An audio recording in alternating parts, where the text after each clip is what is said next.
Hi everybody, I'm going to be going through mock set 2 paper 1 non-calculator today.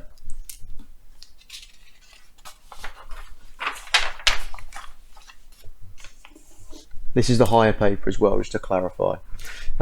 Ali and Beth divide £280 in the ratio 2 to 5. Work out how much each person gets. So the way I approach ratio questions, especially ones in this style, so your more basic ratio questions are to either draw boxes or use a bar method. So I'm going to sketch 2 boxes, and that is going to be for Ali because Ali's name comes first. So Ali must be the first number, which is 2, and then 5 boxes for Beth. 1, 2, 3, 4, 5, and B for Beth. Now they've shared £280 in this ratio, so we're sharing £280 between these 7 boxes equally. So we need to do 280 divided by 7, 0, 7's into 2, carry my 2, 28, 7, 14, 21, 28, so that's 4, and then bring my 0 up, so 40. So 40 is in each of these boxes. So that's going to be 80 here, and then 5 times 40. If you're not sure, work it out with your written method, short multiplication. 5 times 0 is 0, 5 times 4 is 20, 200. And that makes sense because it's got to add up to £280. So Ali gets £80, Beth gets £200. Super. Next question. Question 2. A, B, C and D, E, F. So A, B, C and D, E, F are parallel straight lines. Okay, that's useful because now I know I've got angles between parallel lines. Angle C, B, E. So C, B, E is 142, and that's written on the diagram for me, which is good. Work out the size of angle X. Give a reason for each stage in your working. Now, the important part with these types of questions is this last line here. We need to give a reason for each stage in our working out. Now, there's different ways you can do this. The probably easiest angle to work out first of all is this one. So that is going to be 142. So angle, that stands for angle. A, B, E is equal to 104. Sorry, not 140. 180 subtract 142, which is, again, you can do this with a written method if you need to. Well, add on 8 gets me to 50, and then it's going to be another 30, so 38 degrees. So that's 38 degrees. And then we need to put our reason. So our reason is that angles on a straight line add up to 180 degrees. So angles on a straight line add up to 180 degrees. Okay, so that's the first bit done. Now the next bit is working out either of these angles actually, because if you notice, triangle ABE is isosceles. Okay, so I'm going to go with let's go with this angle here at the A. So EAB. Angle EAB is equal to, and you'll see why I've done this in a second. Now, angles at the base of an isosceles triangle. I know it's isosceles because of these lines here. Means these are equal length. So it's an isosceles triangle. Angles at the base of an isosceles triangle are equal. So it's got to be equal to 180. Angles in the triangle add up to 180. 180 subtract 38 and then half it. Now you don't have to do your working out here. I could do it somewhere else and then just write my answer there. But just for clarity, I've chosen to put it all here. Doesn't make a difference though. But we do have to be clear what this angle is and why we know what the angle is. So I'm going to have to write my reasons down. Now 180 take away 38, well that's nice and easy, that's 142, that's up here. We've already done that earlier, just the other way around. 142 divided by 2 is going to be 71. So this is going to be 71, and this, which is the angle I'm talking about, is 71 degrees. Okay.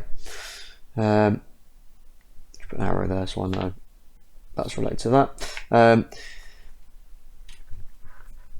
So I'm just going to put as angles in a triangle add up to 180 degrees and angles at the base of an isosceles triangle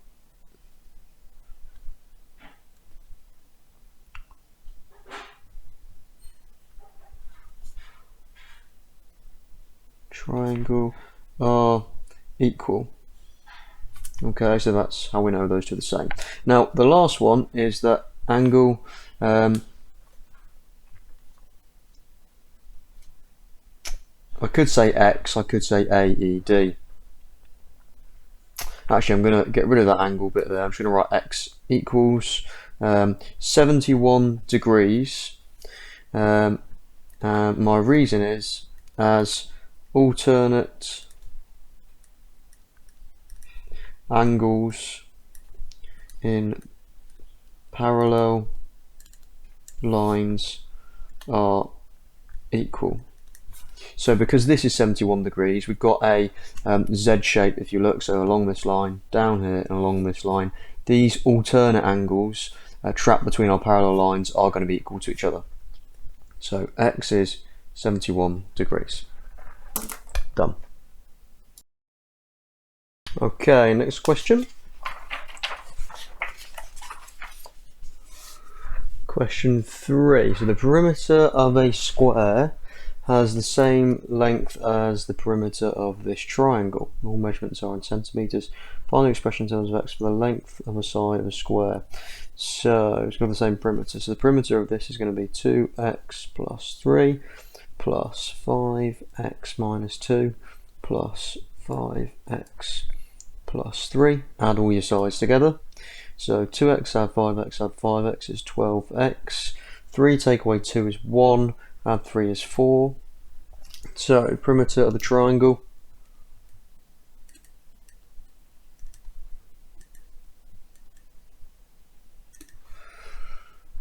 is 12x plus 4. So perimeter of square also must be 12x plus 4. Length of side of square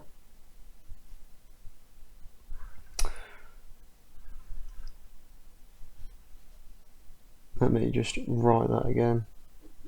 Can't write square properly. Square is going to be 12x plus 4. Square's got 4 sides, so divide it by 4. 12 divided by 4 is 3. X plus 4 divided by 4, which is 1. So 3x plus 1. Next question. Question 4. The diagram shows a swimming pool. The swimming pool is in the shape of a prism. The swimming pool is filled with water at a rate of 5 litres per second. Jeremy has 10 hours to fill the swimming pool. 1 metre cubed is 1,000 litres. Will he completely fill the swimming pool in 10 hours? You must show all your working. Okay, so first thing we need to do is work out the volume of this swimming pool. So what I'm going to do is this cross section at the side, I'm going to split that up into 2 shapes. So we've got a rectangle. I'm just going to make a note to myself here. This rectangle is 1 by 15. It's 1 times 15, which is 15 meters squared. So that's 15. Now I need to work out this triangle. If that's 10 and the whole length is 15, that must be 5. If this is 1 and the whole length is 3, that must be 2. So the triangle is going to be 5 times 2, and then you half it because it's a triangle, which gives us 5 meters squared. So that's 5. So the area of the cross section is going to be 15 plus 5, which is 20 meters squared. So that's the cross section, and now the depth is 10. So 20 times 10 is 200 meters cubed, and that is the volume of the swimming pool.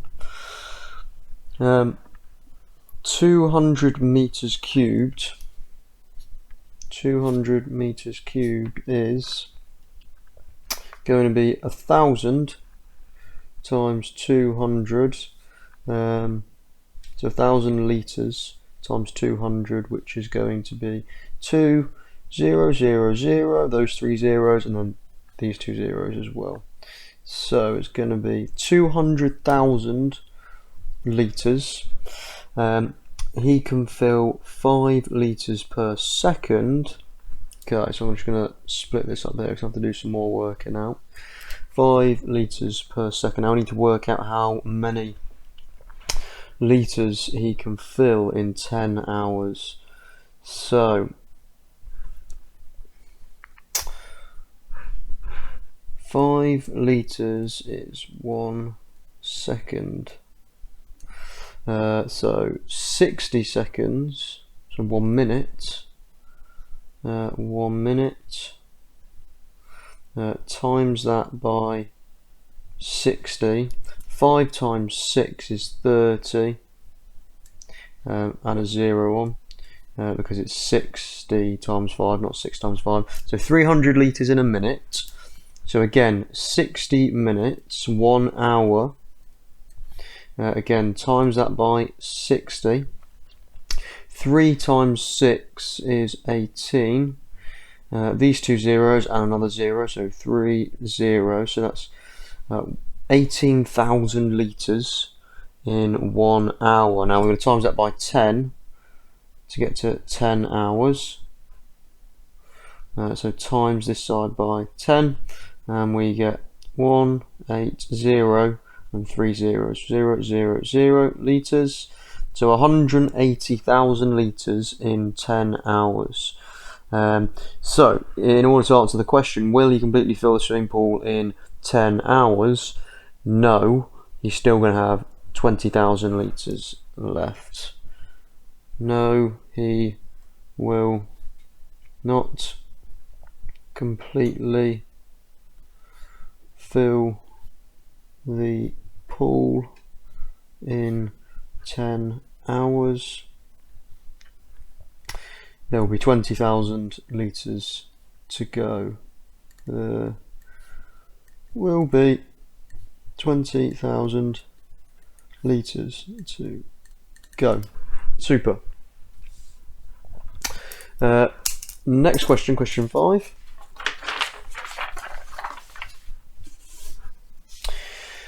Okay, it takes 12 men 5 days to complete a job. Work out how many days it would take 3 men to complete the same job. Now, if there's fewer men, it's going to take longer. So this is going to be inverse proportion. It's not going to be direct proportion. So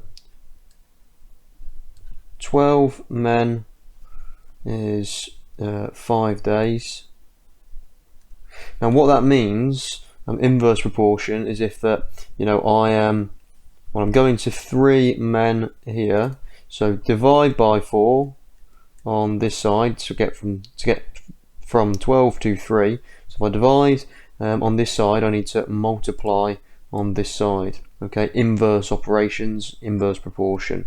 So divide by 4 times by 4, it would take 3 men 20 days.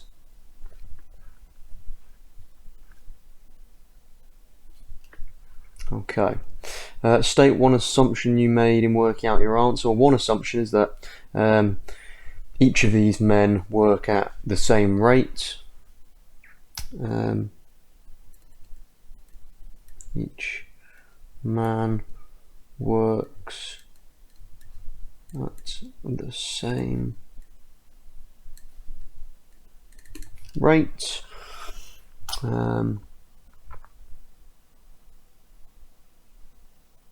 And that, you know, also essentially fewer men would reduce productivity. So, you know, might not always be the case. If you have fewer people, that may sometimes make the job easier to do. Not usually, but sometimes. How will your answer be affected if my assumption is not correct? So, if each man doesn't work at the same rate, then my answer, well, it depends on whether these 3 men work faster or slower, but essentially it will be different. So it will increase or decrease depending on the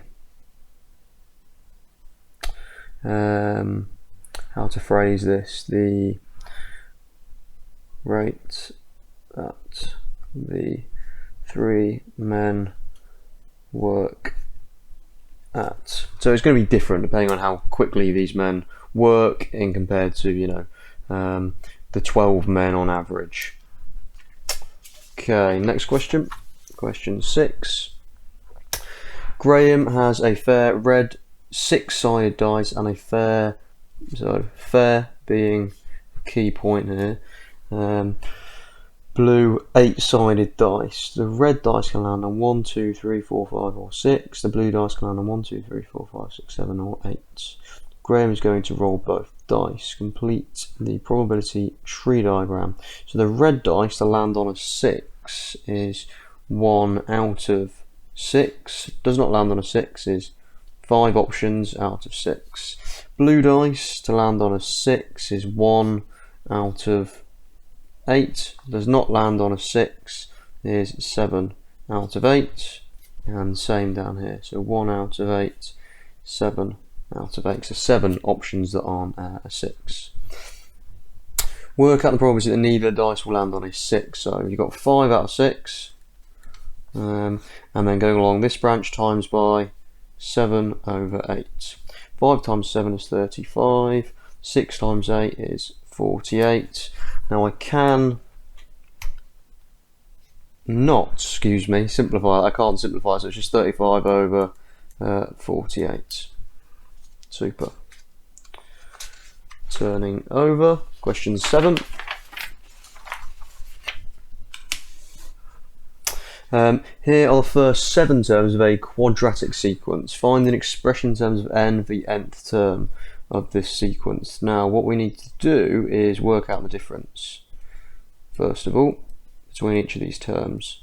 So 3 to 6 is add 3, add 5, add 7, add 9, add 11, add 13. So that's our first difference, which obviously isn't the same because it's a quadratic sequence. It will be the second difference that is the same. So second difference, 3 to 5 is plus 2, plus 2, plus 2, plus 2, plus 2. Now if it's a quadratic sequence, like I say, the second difference must be the same. If it isn't, then you've gone wrong somewhere, so just check that. Now with this second difference here, what you need to do is you need to half it, and that's then going to be your n squared coefficient. So half of 2 is 1, so it's going to be 1n squared. That's going to be part of our nth term. So 1n squared. Now what I'm going to do is I'm going to write out the sequence again. So 3, 6, 11, 18, 27, 38, 51. Then I'm going to write out 1n squared. So my term, or n if you like, is 1, 2, 3, 4, 5, 6, 7. 1 squared is 1, times by 1 is 1. 2 squared is 4, times by 1 is 4. 3 squared is 9. 4 squared is 16. 5 squared is 25. 6 squared 36. 7 squared 49. Now if you work out the difference between those two sequences. That's what we've got still left to work out. We've got the 1n squared bit. We need to work out whatever's left from our 1n squared sequence. So that gives us 2. 6 take 4 is 2. 11 take 9 is 2. 18 take 16 is 2. 27 take 25 is 2, 2, 2. So the difference is 2. So really all we need to do, looking at our sequence now, is 1n squared. All we need to do to this, to get the sequence in the question, is add 2 to each of these. Okay, so it's just going to be 1n squared, or n squared, add 2. N squared, add 2, or 1n squared, add 2, same thing. Find the 50th term of this sequence. Well, that is going to be when n is equal to 50. So n squared plus 2 when n equals 50. That gives us 50 squared plus 2. So we're going to have to do 50 times 50 plus 2, which gives, well, 5 times 5 is 25. But it's going to be 5 times 50, which is 250, but then it's not 5 times 50, actually it's 50 times 50, so we've got to times it by 10 again. Okay, essentially 5 times 5 and then your 2 zeros for times 10 times 10. And then plus 2 is 2,502. Okay, and of course you can do your multiplication written method for that as well. Question 8.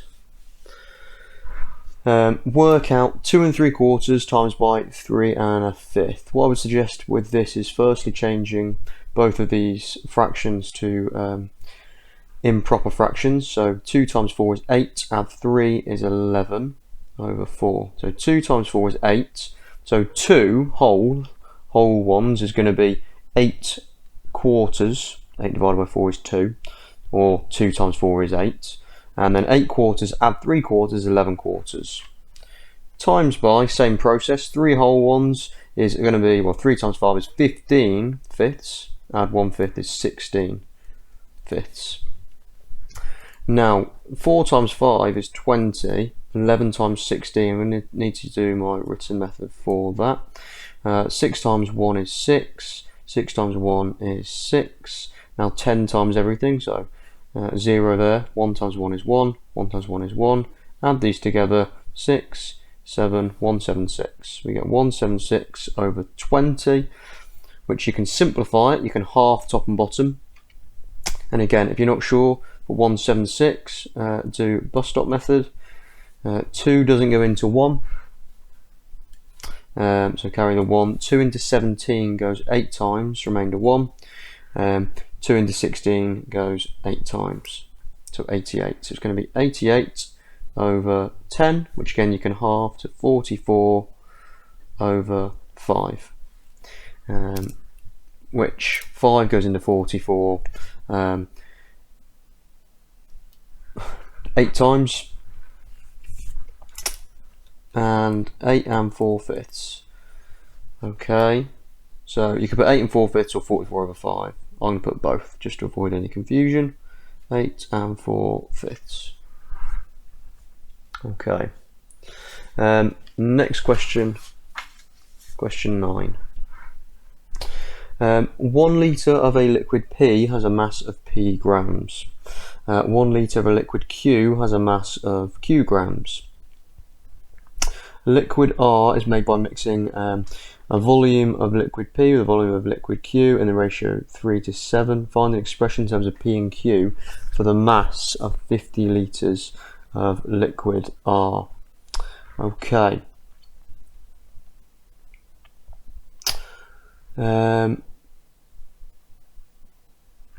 Now, looking at this, I've got I can change this to a volume using what was given to me earlier, about 1 litre. Now, mass, I've got a mass here, so I've got mass, I've got volume,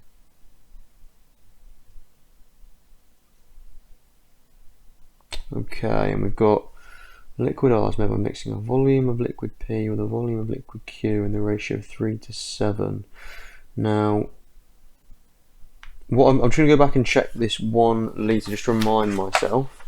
So 1 litre, that was for question here. 1,000 litres is 1 metre cubed. Now what I could do is change my 1,000 litres into not 1 metre cubed but 1 centimetre cubed, into centimetres cubed rather, by doing my unit conversion.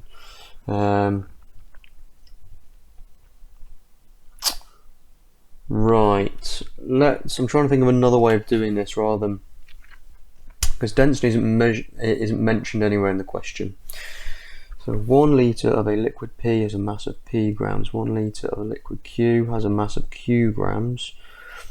A liquid R is made by mixing a volume of liquid P with a volume of liquid Q in the ratio 3 parts to 7 parts.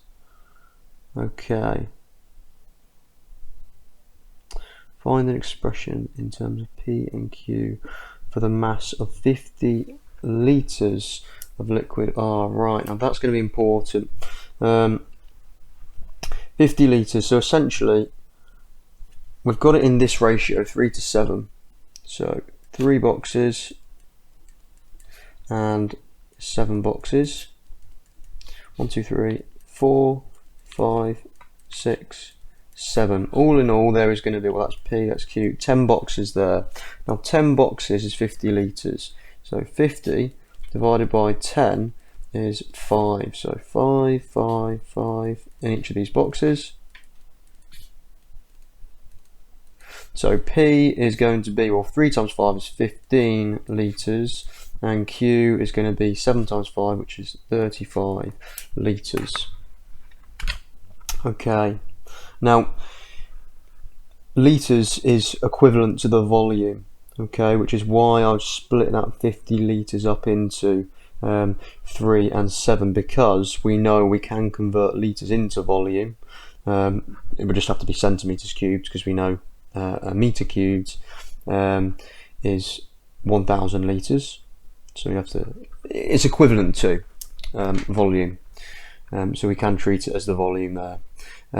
Now, find the expression in terms of P and Q for the mass of the 50 litres. Well, 1 litre of liquid P has a mass of P grams. Well, this is 15 litres, so it's going to be 15P. Okay, so that is 15P, and this one is going to be 35 litres, so 35Q, and this is all together, so it's going to be 15P add 35Q.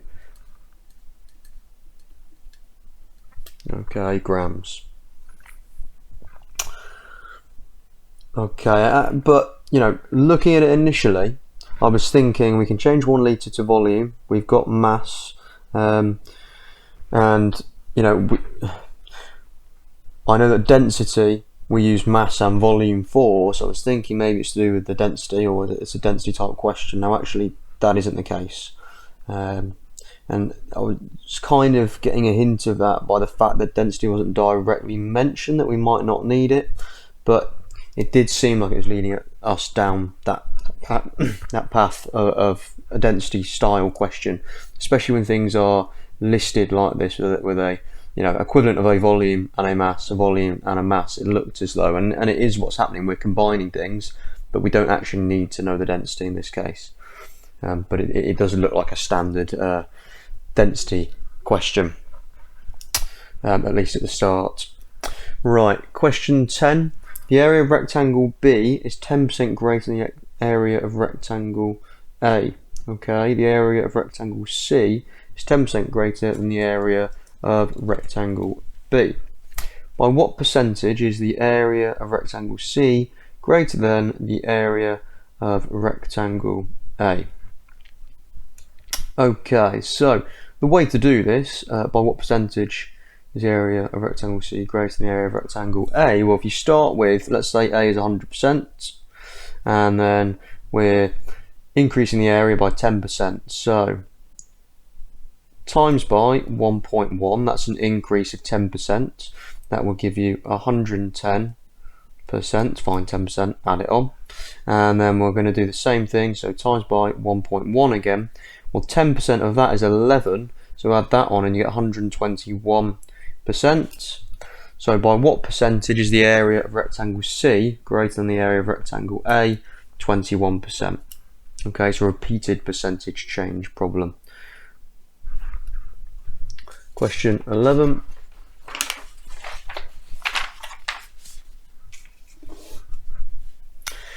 Okay, so there's two parts, or 2 pages rather, to question 11. The cumulative frequency table gives information about the time in minutes Jane took to go from her home to school each day last term. So what this is saying is there were 0 times when it took Jane between 0 and 10 minutes to get from home to school. There were 7 occasions where it took between 0 to 20. So that, well, what we can see is that's actually going to be, there's 7 occasions between 10 and 20. 20 occasions when it was between 0 and 30, and again that is actually going to be 13 more than 7, so 13 occasions when it's between 20 and 30, and so on. On the grid opposite, draw a cumulative frequency graph for this information. Now, with a cumulative frequency graph, what we need to do, because we don't actually know exactly where it occurred, is we need to use the endpoints here. Now, the reason for that is if you use the midpoint, obviously as we're going through these, the midpoint is going to be 5, 10, 15, and gradually not getting very close to this endpoint. Now at the end of 60, so that's our highest value, we need to finish up at the last, well, the maximum number recorded. Normally it's like attempts, something like that, but this isn't attempts, this is just the number of times you recorded it, the frequency. So that needs to be at the top, so that needs to be at 80 when we finish our cumulative frequency graph. Now what we need to do then, like I say, is plot each of these at the end points for cumulative frequency curve. So 0, 10, 7, 20, 20, 30, 64, 40, 74, 50, and 80, 60. Okay, so let's turn over to that. We're going to have to flip backwards and forwards a few times. Cumulative frequency is on here, time taken in minutes. So I pop back 0, 10. So at 10 we've got 0, and then at 20 we're going to have 7, so 20, 10 squares between 0 and 10, so that makes things nice and easy. It's just going to be 7 little squares up. 30 is going to be 20, so time taken 30, 20 is going to be there, and then 64 on 40, time taken 40, go up to 64, it's gone up quite steeply there. 74 for 50, and then the last one, 60, is going to be 80. Okay, right at the end. Now if you don't do it where you're plotting the frequency on the end points, then what you'll find happens is that you don't end up at the end of your graph, the end values, and so what you can't do is extrapolate your data, and that means going beyond your data, so you wouldn't actually get to the end of your time taken. So it wouldn't be able to, your graph wouldn't be showing those data points, those values on your graph. So that's how you can kind of tell the cumulative frequency one, and it's accumulating, isn't it? So you should finish on your last value. Right, now what we need to do, and I'm going to do it in pencil just in case I make a mistake, is we need to draw a smooth freehand curve through these points. So what is usually easier is if you put your hand on the inside of the curve, and then naturally your hand will be able to move around the points a lot easier than if I go this way and then I'm going to have to move my hand without resting it, if that makes sense. So starting here, and make sure you do it in pencil, so if you do make a mistake you can correct it. That's going to go up there. Now this bit is going to get really steep.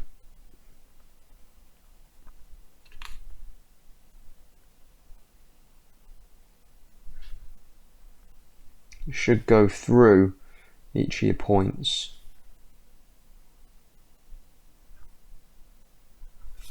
So there we go. Okay. Now, what the examiners are looking for as well, in terms of docking any marks, is if this curve comes back on itself, and doesn't go through the points. It doesn't have to be absolutely perfect, but as close as you can get it, the better. So if you can get it going through the points exactly, even better. But yeah, it shouldn't come back on itself. So it shouldn't go up here, come back, and then go like this, and go up, and then come down, and be all over the place. It should be a nice smooth curve. Okay. Right, now going back. The next bit of information it tells us is Jane expects that it should take her X minutes to go from her home to school each day. On 25% of the days last term, Jane took longer than X minutes to go from her home to school. Now what we have plotted is last term, so we need to find the points where 25% of the days last term Jane took longer than. Okay, so what we need to do is we need to go back here and we need to look at our cumulative frequency. So this is our cumulative frequency up here. 25% is a quarter, so we're looking at the top quarter. Okay, now a quarter of 80 is 20, so we're looking at the top quarter is going to be 60 and above. 80 take away 20. So what we want to do is do a line on our cumulative frequency curve along from 60, and make sure you do actually draw this on your graph, because this is what the examiner will be looking for, to make sure that you've drawn this correctly, because everybody's curve will be slightly different, so there should be a range of values for the answer. Now I'm getting 40 minutes, which means that X is going to be 40 because there were only 25% of the time. So 60 to 80, that's 25% of the time, because she recorded 80 times, that she took longer than 40 minutes. Okay, so X is going to be 40.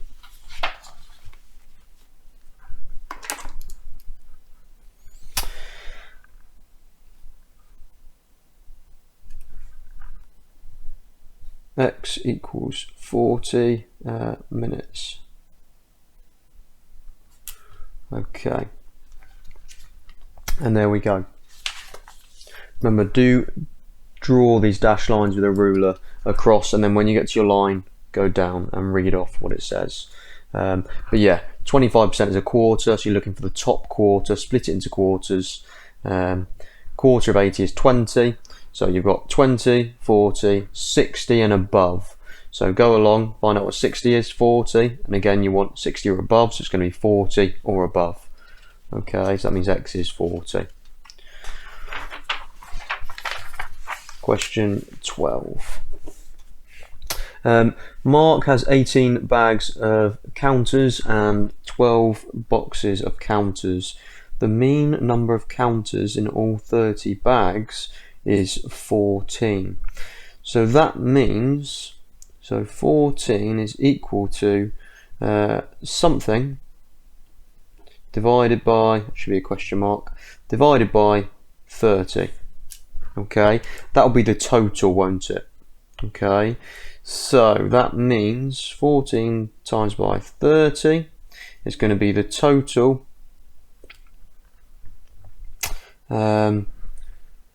number of counters in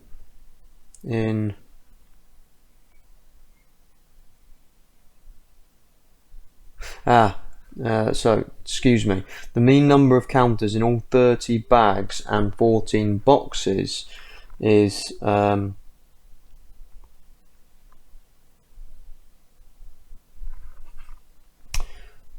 14. So,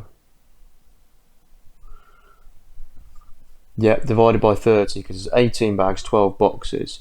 Total number of counters in bags and boxes, and that is going to be 14 times 30. 14 times 30. 0 times 4 is 0. 0 times 1 is 0. Right.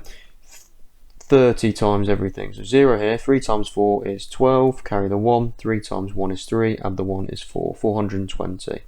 So 420 is the total number of counters in the bags and the boxes. Now the reason I know that is because to work out the average, what you do is you add them all up, so 420, divide by the number of things, so in this case it's the bags and the boxes, which is 30, and that gives you the average. So that is the total. Now what we also need to do is the same for the other one. So we have got the mean number of counters in the 18 bags is 10. So 10 is equal to total in bags divided by 18. And that gives us that 10 times 18 is the total in the bags. 10 times 18 is 180. So that is the total in the bags. And then just put a line down here, I just need to do some more working out. Just highlight these numbers. So bags and boxes 420. Total in the bags is 180. We need to know the mean number per box, so subtract these. That will give us the total number of counters in the boxes. So total in boxes is equal to 420, the bags and the boxes. Subtract the number in the bags, so subtract 180. That gives us, right, I'm going to need to do my return method. 420 take 180, 0 take away 0 is 0, 2 take away 8 I can't do, so change that to a 3, carry my 1, 12 take away 8 is 4, 3 take away 1 is 2, so 240. That's the total in the boxes. Now there are 12 boxes, so mean number of counters in boxes is equal to 240 divided by 12 boxes divided by 12, which is equal to, well, 10 times 12 is 120. So that is going to be 20. So there's 20 counters per box, 18 counters, sorry, 18 counters per bag, sorry, 10 counters per bag, excuse me. So 180 in those, 240 in the boxes, add them together, you get 420. So no, Mark is not right.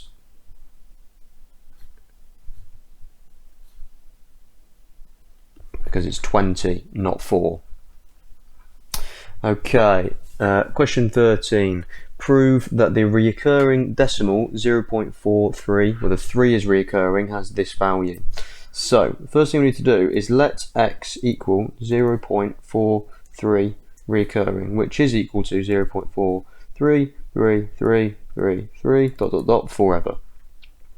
First thing we need to do is get it so that just the recurring part is to the right of your decimal point. So 10x is equal to, times this by 10, 4.3 recurring, which is 4.33333 ... Now what I would suggest from there is you need to make another number where you've got the same recurring part as your decimal, but it's going to need to be a multiple of this. So what is the easiest thing to do is times by 10 again. 10 times 10 is 100x, times this by 10 and you get 43.3 reoccurring, which is 43.33333 dot dot dot forever. And then you're going to subtract the 2. So 100x take away 10x is equal to 43 take away 4, which is 39, and the reoccurring parts cancel. So the 0.3 recurring take away 0.3 recurring is going to cancel. So we get 90x is equal to 39. Divide through by 90, we get x is equal to 39 over 90, which is equal to, if you divide top and bottom by 3, 13 over 30. Okay, and that's a proof, so at the end we can just put this square, okay, to say that we finished the proof. Okay, so question 14. Jan has some metal which she's going to make into solid metal spheres. Each sphere will have a radius of 2.15 centimeters. Jan has 1,490 centimeters cubed of metal.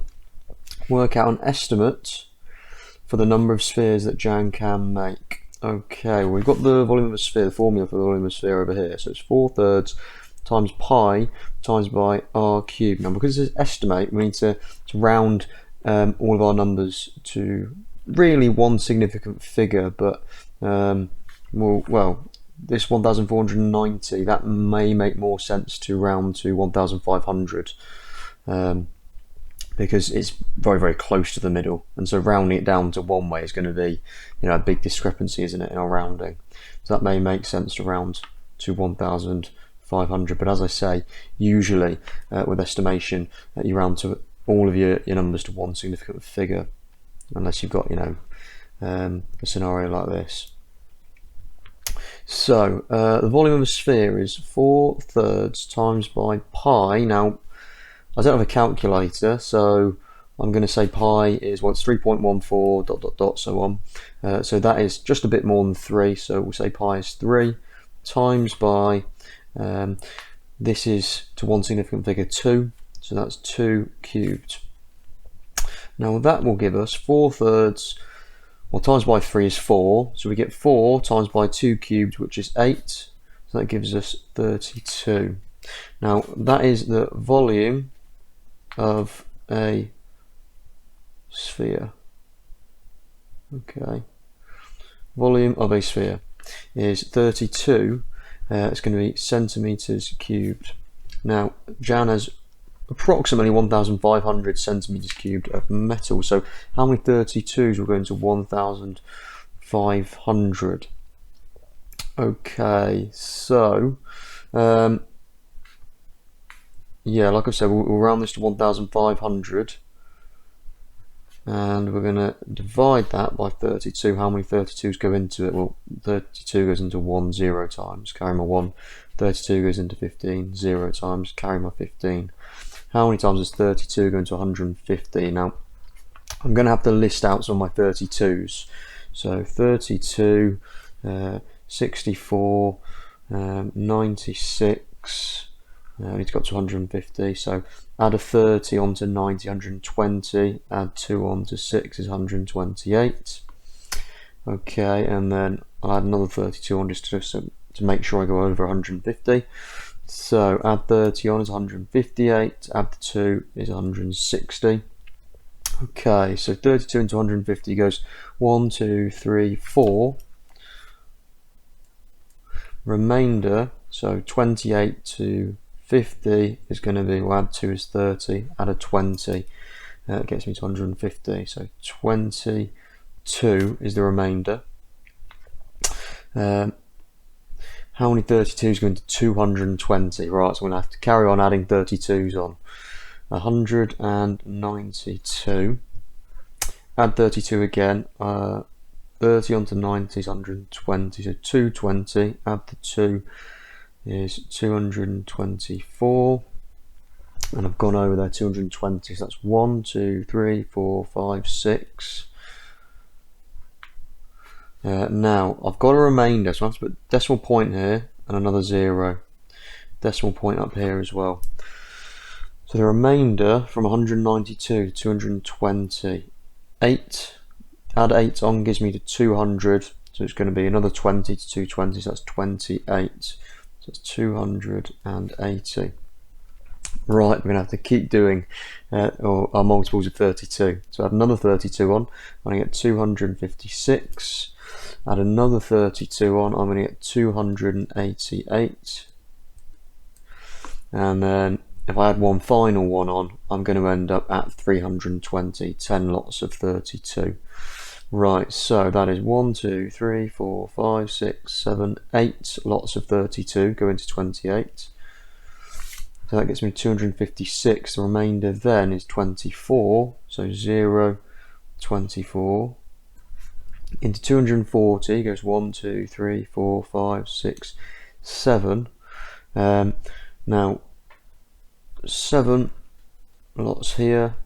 24 up to 240 is going to be 16.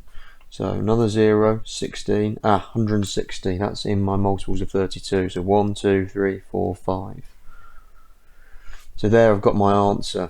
How many spheres can jam make? 46.875 or 46 whole spheres. Okay, so I'll put 46 there. She'll have a bit left over, so she can make 0.875 of another sphere, but she can't make a whole sphere out of it. Okay. Right, now the next part says if you calculate the number of spheres accurately, so i.e. without rounding, how do you think your answer to part A will change?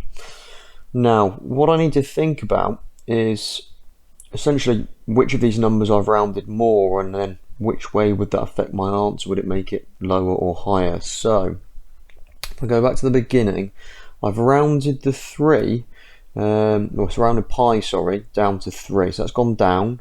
I've rounded 2.15 down, so that is going to make this number, this 32, lower than it would have been. So in reality, the volume of a sphere is higher than 32. Now that means in reality I'll be dividing by a number bigger than 32. So if I'm dividing by a number larger, than 32, so a bigger number, if I divide by a bigger number, I'm going to get a smaller answer. For instance, if you think about 8 divided by 2 is 4. If I do 8 divided by 4, so i.e. a bigger number, I get a smaller answer, I get 2. So if I divide by a larger number, which I would have done, I'll get a smaller answer. And I've only actually rounded this bit very, very slightly. Okay, so that's not going to have the biggest impact on the answer. But also, if I was to reduce this 1500, 1500 down to 1490, so I have got a smaller number. So, for instance, let's think about 8 divided by 2 is 4. If I then have a smaller number as my numerator, so 6 instead of 8, 6 divided by 2, that's going to give me 3. So that will give me a bigger answer by reducing that. So I've got to consider, which of those is going to have the greater impact. All right, because the numerator getting smaller will give me a smaller answer, but the actually, if I increase the numerator, if I increase the denominator, this 32, that will also give me a smaller answer. So actually, both ways I think about that, it will give me a smaller answer. Okay.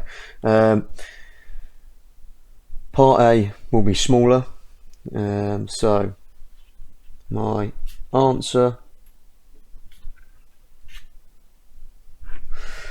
would be less than 46, as I have rounded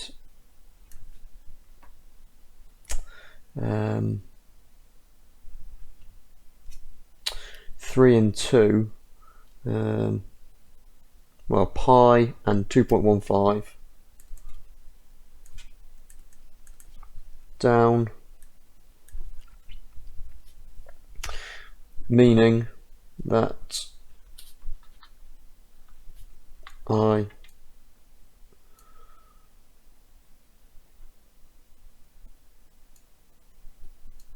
would be dividing by a larger value, larger number, which would give me a smaller answer.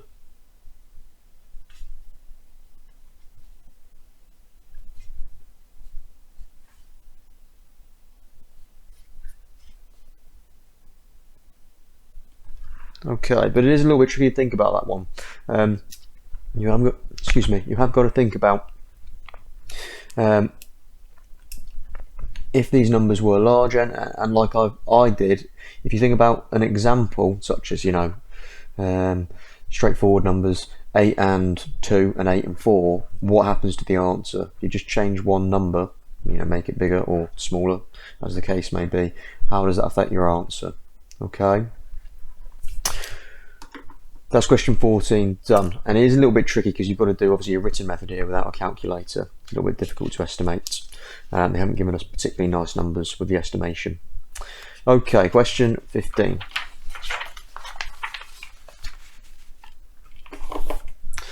Find the value of, this is the fourth root of 27 times 3 times 10 to the power of 8. So that is going to be the fourth root of, 27 is 3 cubed times by 3 times by 10 to the power of 8. Okay, so that's going to be the fourth root of 3 to the power of 4 times by 10 to the power of 8. Now, if I'm working out the fourth root, then that's going to be a number which I could times by itself 4 times to get this. So if I actually think about this in terms of these numbers here, we've got powers to them, so that makes things a bit easier. Well, if I'm going to have 4 3's times together to get 3 to the power of 4, and I'm going to need, similarly for the 10's, I'm going to need, it's not going to be just 10, because 10 times 10 times 10 times 10 4 times would be 10 to the power of 4. It's going to need to be 10 squared, because then 10 squared times 10 squared times 10 squared times 10 squared, you add your powers, 2 add 2 add 2 add 2 would be 8. So this is going to be the fourth root, 3 times 10 squared, which is 300. Okay, next question, find the value of this. Now, this negative part of the power essentially means we're going to do the reciprocal. So I can get rid of the negative part of the power by doing the reciprocal, i.e. flipping my fraction like this, but I've still got the power of 2/3. Now, the third part, the denominator, means that I'm going to cube root each of my numbers. So I need to do the cube root of 1000 and a cube root of 216, and then the numerator means I'm going to put it to that power, so I'm going to square it. Need to do my cube root there. Right, so cube root of 1000 is 10 over 216. So think about my cube numbers. 4 cubed is 64, can't be that. 5 cubed is 125. So it's probably going to be 6, but let's just work it out and check. 6 times 6 is 36. Then we've just got to do 36 times 6. I'm just going to double check over here because I can't remember. 6 cubed. 6 times 6 is 36, carry my 3. 6 times 3 is 18, add the 3 is 21. Yes, it's 6. So cube root of 216 is 6. We get 10 over 6, and then we've got to square that. So 10 squared is 100. 6 squared is 36. So you get 100 over 36. Okay. Now you could simplify that. We could divide top and bottom by 2 would be 50 over 18, and you can half that again to 25 over 9. Okay, remember to always simplify your fractions if you can. Super. Next question, question 16. Make t the subject of the formula. Now, straight away, this has got brackets in it. So first thing I want to do actually is just expand those brackets. 2t plus 2 times t is 2t, 2 times 3 is 6 over t minus 3. Now the next thing I've noticed is that I've got a fraction. I clearly got a fraction, but I've got this denominator which I don't like.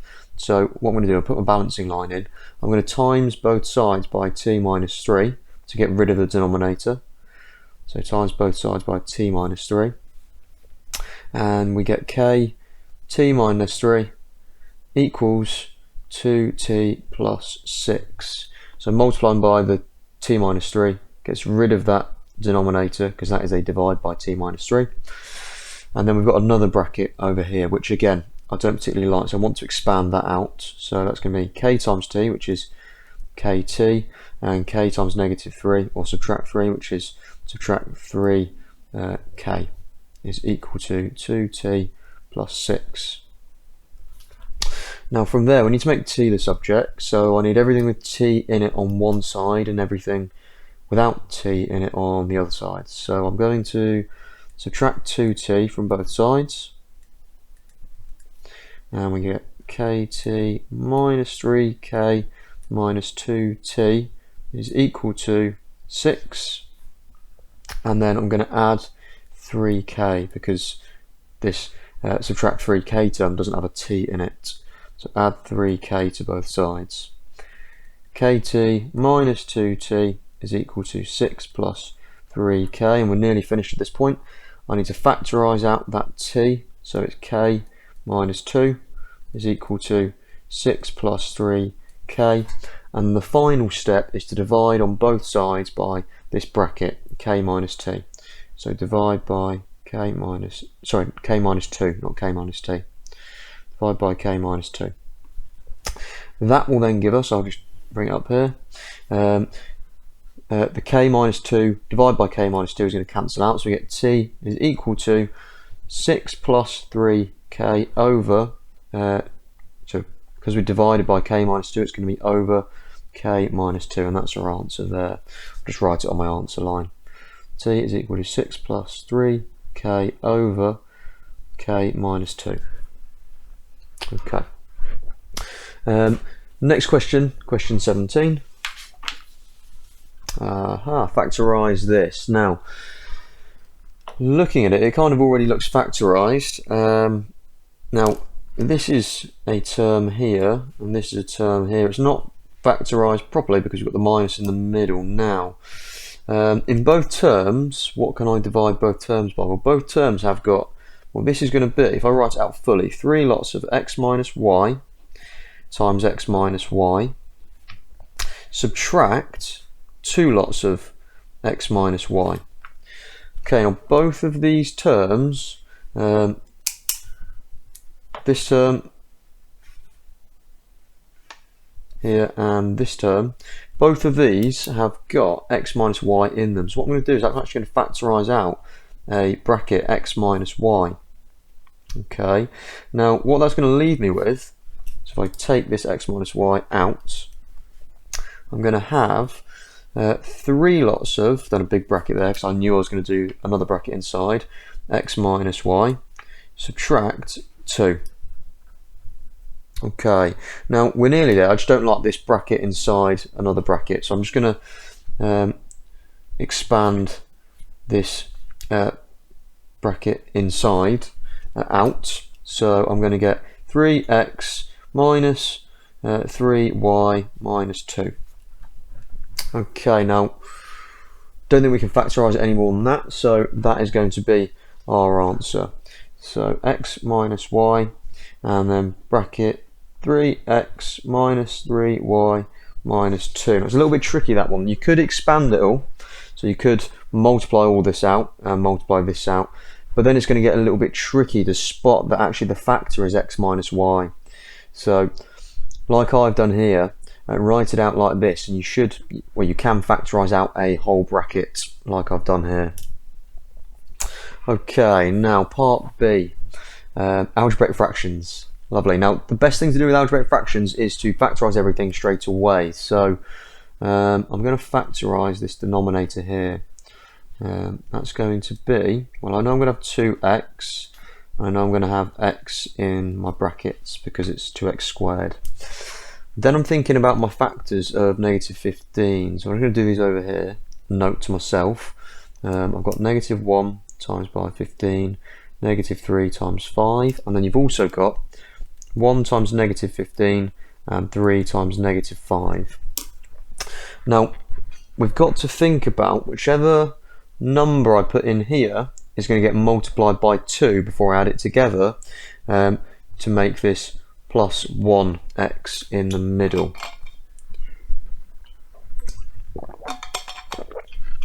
Okay, now what we've got to do is basically a bit of trial and error. We've got these four options, and we've also got different ways we can put them. So actually we're going to have 8 different options in here. Now, because this is, well, it's plus 1, it's quite small, I'm going to think that it's going to be a variation of 3 and negative 5. So either 3 and negative 5 or negative 3 and 5. Now, actually, that would make sense because if I multiplied 3 by 2, I get 6, and the difference between 6 and 5 is 1. So, if I put plus 3 here, 2 times 3 is 6, minus 5 here, minus 5x gives me the 1x. Okay, so that bit's done. I'm dividing that by 1 over, I've got to factorise this. Now I can take out a factor of 3, because 3 goes into 3 and 9, and also can take out a factor of x. So 3x brackets, that's going to be x for the first bit, plus 3. Now in hindsight, if I'd done this first, that would have told me that this bracket had to be x plus 3, and then I could have then worked out that's be minus 5. The reason I say that is because we have to simplify this. The question tells us it's got to simplify. So I'm going to be able to cancel out one of these brackets. Okay. So if I'd done this bit first, which was a little bit easier, if I've got x plus 3 here, one of these has to be x plus 3 to then cancel. Right, now with division, that is, well, this question is equivalent to doing 2x minus 5 times by x plus 3 times by the reciprocal of this second fraction, 3x times by x plus 3 over 1. Multiplication is a lot easier, so because you just multiply your numerators, multiply your denominators. So 1 times this is going to be 3x, x plus 3 over 1 times our denominator is just the same thing, so 2x minus 5, x plus 3. Now, because there's an x plus 3 on the numerator and on the denominator, and they're multiplied, we can cancel those out. Basically, divide top and bottom by that bracket x plus 3.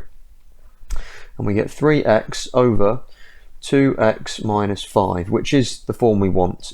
Just because it says plus c doesn't matter, because minus 5 or subtract 5 is the same as adding negative 5. So that's our answer there, 3x over 2x subtract 5. Moving on to question 18. Show that question's brilliant, because if you get a show that question, you know exactly whether you've got it right or wrong there in the test. So, you know, as long as you've done all the steps correctly and you get what you should get and you've written it all down, then happy days. Now, this is a well, it's a surds question, and you could multiply by the well, conjugate if you like. You could multiply by 1 over root 3 minus root 3, and that may get us somewhere. What is an easier way to approach this question is basically, because this has got root 3 on the bottom, i.e. it's got, I'll rephrase that, excuse me, because it's got a fraction on the bottom, and the bottom of that fraction on the denominator is a root 3, then what makes more sense to do is if I multiply top and bottom of this fraction by root 3,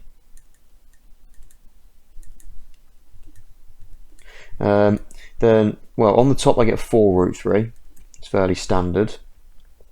Now the bottom, I've got to multiply both terms by root 3, so 1 over root 3 times root 3 is going to be 1, that's going to cancel out the 1 divided by root 3, plus Now we've got root 3 times root 3, which is going to be 3. So what we get is 4 root 3 over 1 plus 3, which is 4. And 4 on the top cancels with 4 on the bottom, so we're just left with root 3 as our answer. Okay. Next question is a proof question.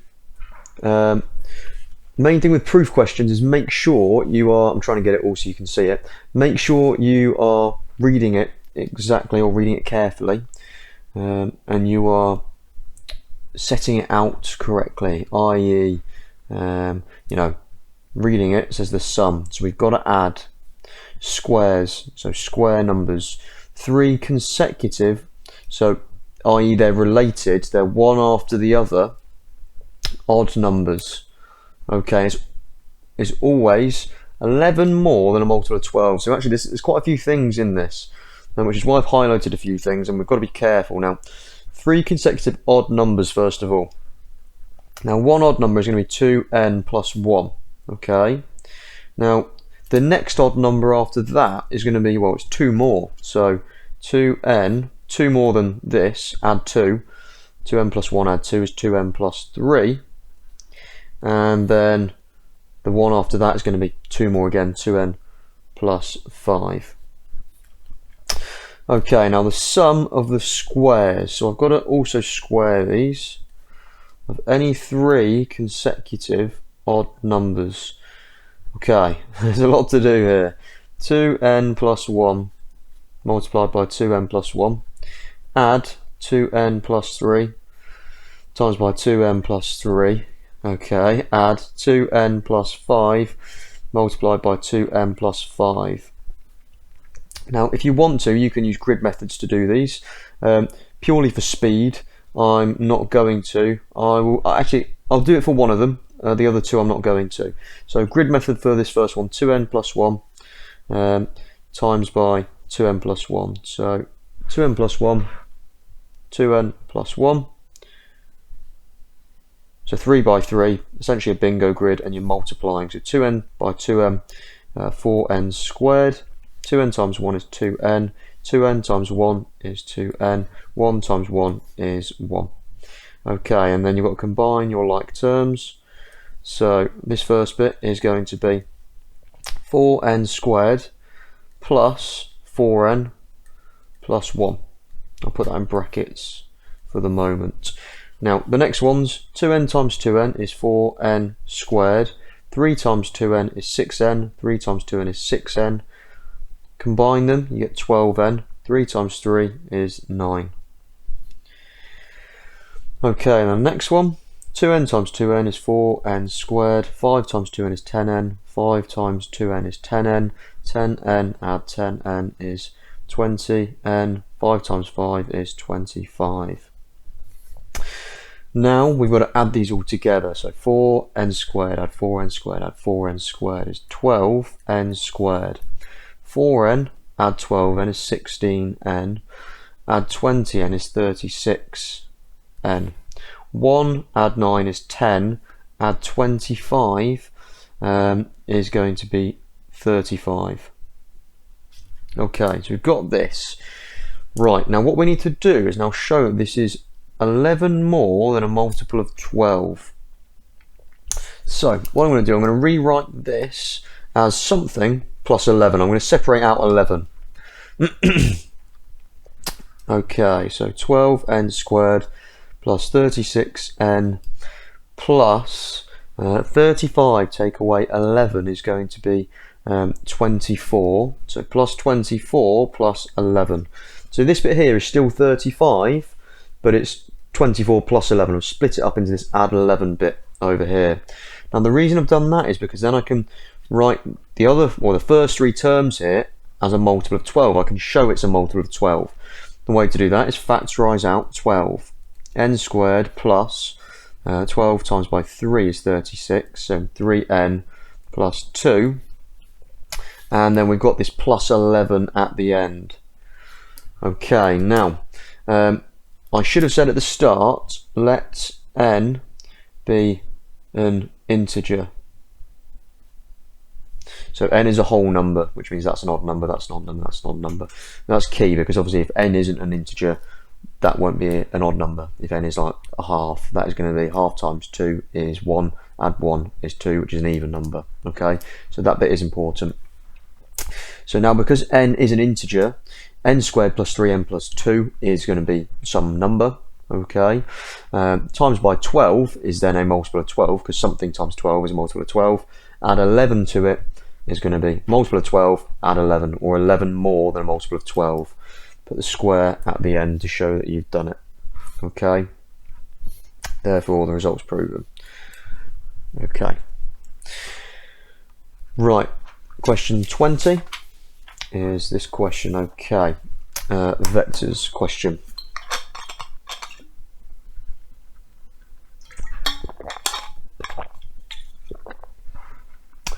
OACD is a trapezium. Now that means that A to C is going to be parallel with each of these, and OACB is a parallelogram, which means that is parallel with that, is parallel with that. Okay, now B is the midpoint of O to D. M is the midpoint of C to D. O to A, so O to A is the vector A. O to B is the vector B. Okay, given that B to M is K times O to C. Okay, where K is a scalar, so basically it's going to be a rational number, could be a fraction, could be an integer. Okay, some multiple. Use a vector method to find the value of K.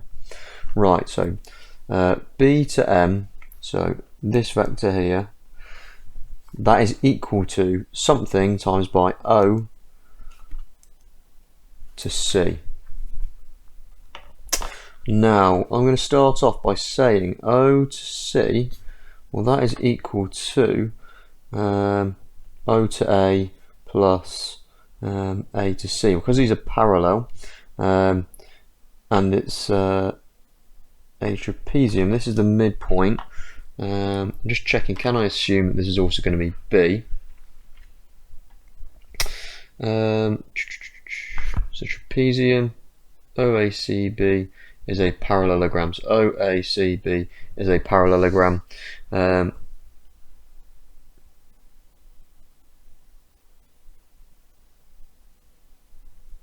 Now that means that these must be the same length. So O to B and A to C must be the same length. So this must be a B and this must be an A vector. Now that doesn't mean that A and B are the same. If they were the same, it'd be a rhombus. But it means that essentially the top and the bottom of your parallelogram should be equal and the sides should be equal to each other. Okay. Essentially it's a pushed over rectangle, isn't it? If you think about a rectangle, the height left and right is the same, and the top and the bottom is the same. Okay, so O to C is B plus A, or A plus B. Now we need to find the value of K, so we need to work out B to M. Now this is the midpoint, which means this is also B. M is going to be halfway from D to C. So if I work out the vector D to C, M is the midpoint, so I work out the D to C and then half it. So I'm going this direction. Okay, I'm going that way, D to C. I've just realised actually with my vectors, because I put the arrows on, arrows normally stand for parallel, but because I've got vectors on as well, they're also showing the direction.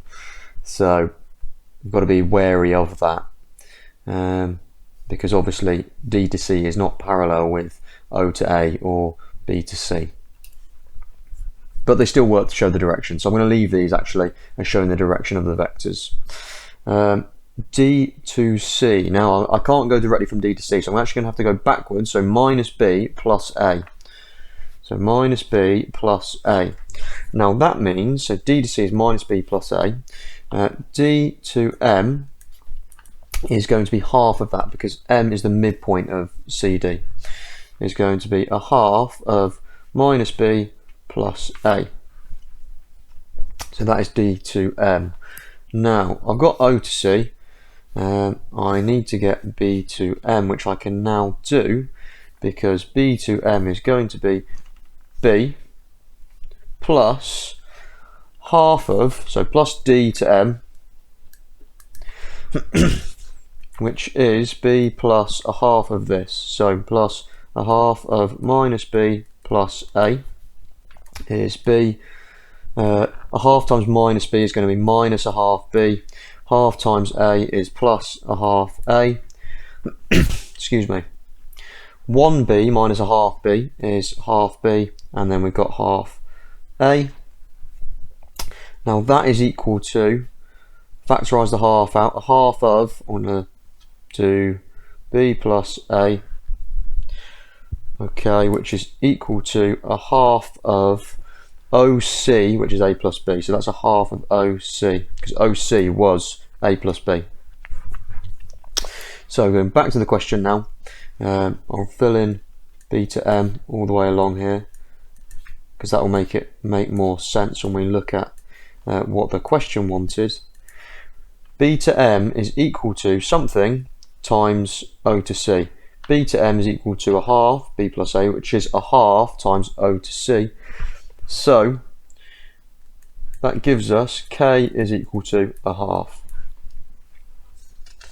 Okay, it's a tricky one, and you've got to be very careful in, reading the question and also writing on your vectors. Now, this has done it quite nicely in the fact it's given us the midpoint, so you just half it.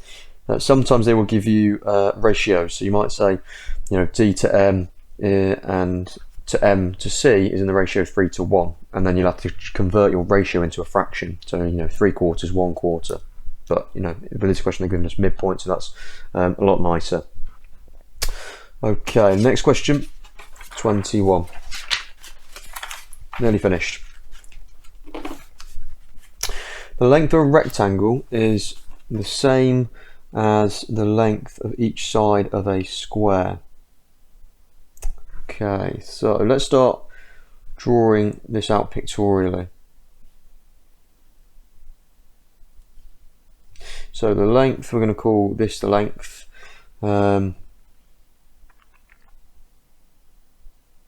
Now, length of the rectangle is the same as the length of each side of a square. So there's a square that's got length x as well. Okay, now the length of the rectangle is 4 centimeters more than 3 times the width of the rectangle. Okay, the length of the rectangle is 4 centimeters more than 3 times the width of the rectangle. Now, it's 4 centimeters more than the width. Right, what I'm going to do here, I have labelled these x's, but actually it makes sense because of the way they've worded this. 3 times 4 centimeters more, so add 4 centimeters on to 3 times the width of the rectangle. We say the width is x, okay, and we say the height here is actually the length. Length is a bit ambiguous because length is any kind of orientation. It could be the height, it could be the width, especially when you're talking about 2D shapes. Length is just measuring something. So I don't particularly like the use of the word length, but there you go. Right, so if we call this the width, so that's the width, I'll write that down, width, width, and then we'll call this height the length. So the length is 4 centimeters more than 3 times the width. So 3 times the width is 3x, and 4 centimeters more than that is add 4. So 3x plus 4, and I need to change all the lengths on this square to that as well. 3x plus 4, 3x plus 4, 3x plus 4, 3x plus 4. The area of the square is 66 centimeters squared more than the area of the rectangle.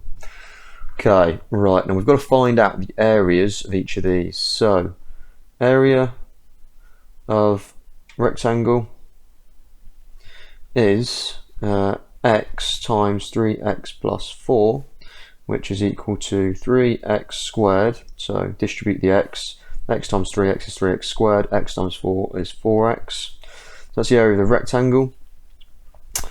Area of the square is equal to, well, it's 3x plus 4 times by 3x plus 4, and like earlier, if you need to, do your grid method to work that out.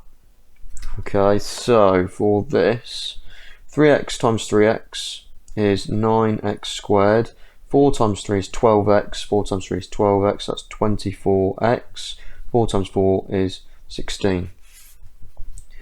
Right, now from there, what we need to do, it says the area of the square is 66 centimeters more than the area of the rectangle. So that means we've got the area of my rectangle plus 4x equal to 9x squared plus 24x plus 16. The area of the square is 66 centimeters more than the area of the rectangle. So I add 66 centimeters, or add 66 onto the area of the rectangle, I get the area of the square. Right. Now, what we've got here is, well, we've got this equation, and when we sort it out, we will get a quadratic, which we will then be able to factorize and solve. So, first thing I'm going to do is take away 3x squared from both sides. So that gives me 4x plus 66 equals 6x squared plus 24x plus 16. Then I'm going to take away 4x from both sides. So 66 is equal to 6x squared plus 20x plus 16. And then take away 66 from both sides. And we get 0 is equal to 6x squared plus 20x. 16 take away 66 is going to be, well, if I do, well, take away 16 from 66, we get 50, so it's going to be subtract 50.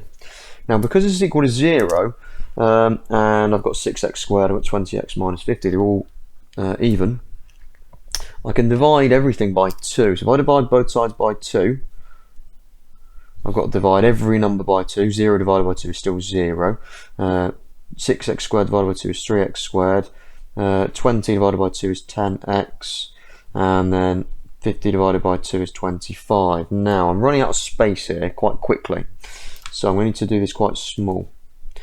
Brackets, factorise it. I get 3x and I get x. I'm going to need to have positive and negative. Now, the only factors of negative 25 are negative 1 times 25, negative 5 times 5, and 1 times negative 25. Now, remember, whichever number I put in here is going to get multiplied by the 3 before I then add them to make this 10x in the middle. So, I think I'm going to be using negative 5 and 5 because it's going to be relatively close together. Negative 25 and 1 won't work. 1 times 3 is 3, obviously. Add negative 25, negative 22. So they're a difference of 22. Now if I times or multiply 5 by 3, I get 15. Take away a 5 is 10. So plus 5 here, minus 5 here. Now what that means is that x is going to be equal to, well, I'm not going to write it here because the question wants the length and the width of the rectangle. That means, do an arrow over here, x is equal to negative 5, or x is equal to positive 5 divided by 3, so 5 over 3. And that means that the length of the rectangle is going to be, well, the width, let's do the width of the rectangle first of all. Width is equal to, now the width can't be equal to a negative number, that's not going to work. You don't, when you measure something, you don't get negative 5. So 5 over 3, I'm going to leave it as a fraction obviously because we don't have a calculator. And the length, well, the length is 3x plus 4. So 3 times 5/3, well, 3 times it cancels out the divide by 3. So 3 times this is 5, add 4 is 9. So length is 9, and we need centimetres on both of these. Okay, so 5/3 centimetres, or 1 2/3. I've tried my best to squeeze that in there. You might not be able to read it, but that's 1 2/3 centimetres. You know, they're not going to dock you marks for writing down 5/3, because it doesn't say. You've got to leave it as a mixed number, and it's still, you know, it's accurate. But you can change it to a mixed number as well, and the length is then 9 centimetres. Okay, right, last question. The diagram shows a quadrilateral XBYA. The diagonals A to B and X to Y intersect at the point M. Okay. Given that the area of the triangle AXB, so this top half, that triangle there, is equal to the area of triangle AYB, so those two are equal, these areas, prove that XY is bisected by AB.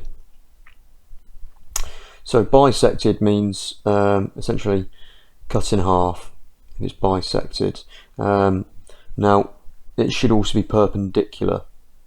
Okay, if you bisect a line,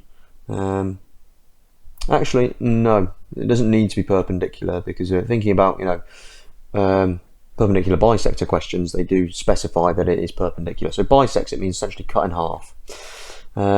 Right. Now the two areas are the same. Now they share this line, this triangle. Okay, so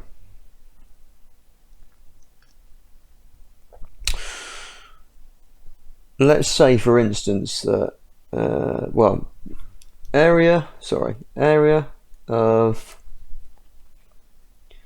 triangle AXB has got to be equal to a half times AB, the base,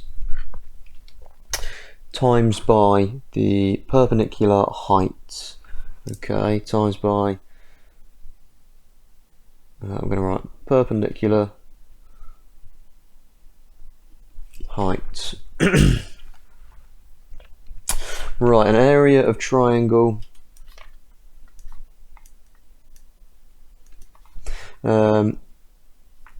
AYB is equal to a half times AB, because they share that base, times by, again, the perpendicular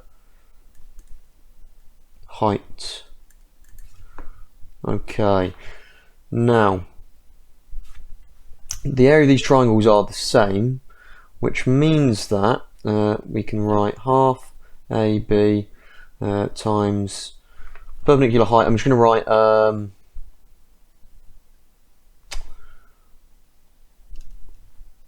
well, it's perpendicular height of that triangle, isn't it? So that doesn't necessarily mean these two perpendicular heights are the same. So basically I need a way of specifying this perpendicular height is of AXB. So I'm just going to write perpendicular height AXB and then AYB.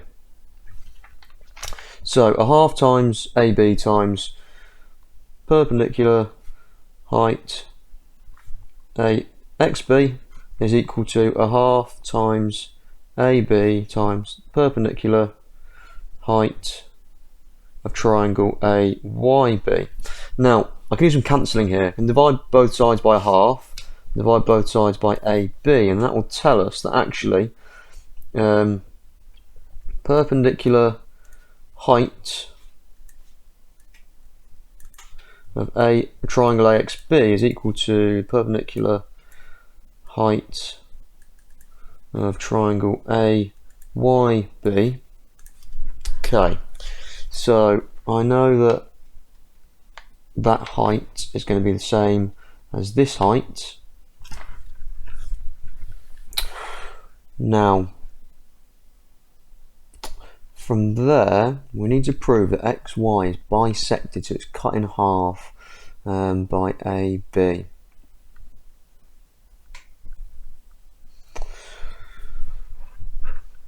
Now, looking at it here, just thinking about my angles. So,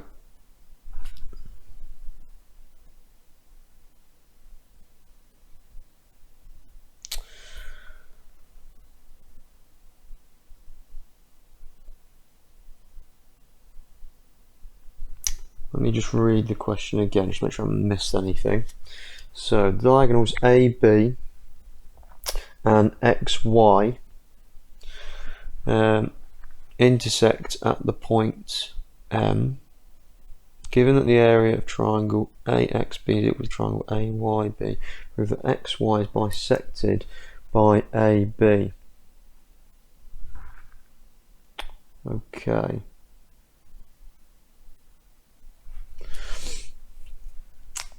Right, now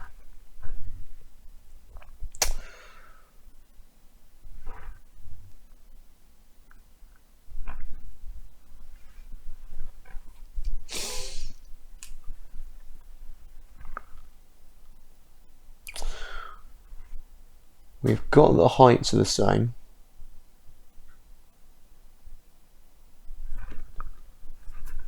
So where do we go from here? We need to show that. If we can show that the triangles are congruent, then we can show that x to m is going to be equal to y to m. Right.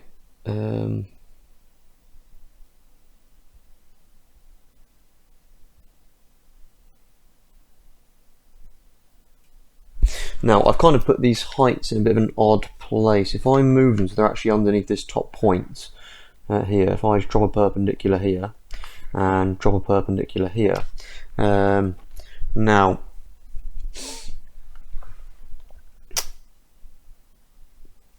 right, okay.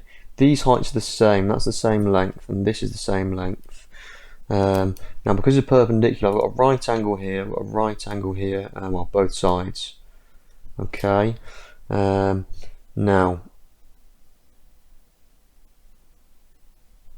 from there, x okay. Now this angle in here has to be the same as this angle here, which also means that this angle is the same as this angle. Now, if I just draw these lines a little bit clearer for us, so that's my perpendicular. It's not going to be perfectly perpendicular, but gives us the idea. Now, I can call this different letters, so let's go with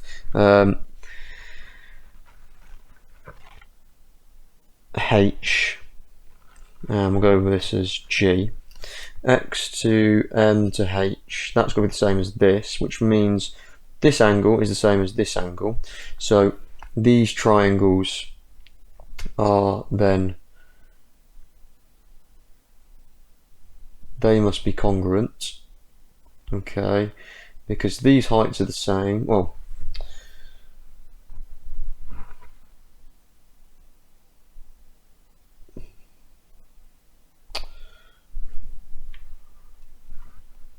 YGM and MXH, they have got 90-degree angles here, they've got a shared angle here, or the same angle here, same angle there, so three of the same angles. They've also got the same height, so they must be congruent triangles. So three angles and a side the same, corresponding side the same, so they must be congruent. Now if they're congruent, then this length here must be the same as this length. Okay, so we just need to formalize that now. and because we're doing a proof, we need to lay it out nice and neatly. So, which is why also it's useful to label this, label these points G and H. Okay, so we've established that the perpendicular heights of those triangles are the same. So I'm just going to write those out. Perpendicular height of AXB I've got as XH. So XH has got to be equal to YG. Now, angle XMB is equal to angle AMY, okay, as vertically opposite angles are equal. Okay, now from there we've also got right angles in both, so angle YGM and angle MHX are right angles. Now that's enough because we've got two angles and a side, even though these other angles must also be the same. As triangles YGM and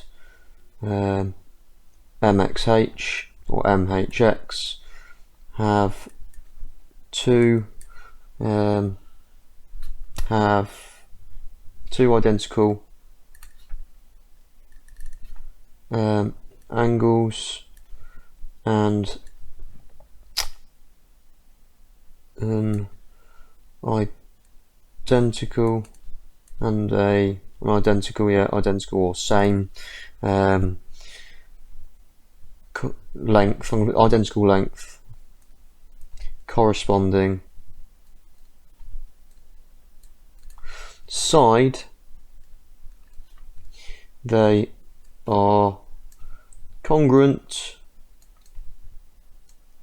This is the point in the test where you ask for more paper because you run out of room. Therefore, y to m is equal to x to m. Y to m is equal to x to m.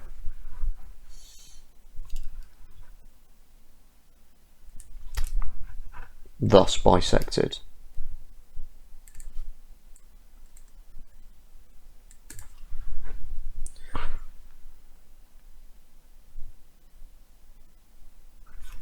Thus bisected, that says at the end. Okay, and that is the last question. A tricky one at the end. There is usually a tricky question at the end where you're going to have to think a little bit more deeply about and how you can, in this case, prove something, or it's generally more complex final question or one towards the end. So do factor that in, especially if you're aiming for a grade 9. This is the question that is going to distinguish between grade 8 and grade 9 candidates. Okay, as always, people, like the video if this was of any use whatsoever, and subscribe because I'll be putting one of these up every 2 weeks. Okay, thank you, bye bye.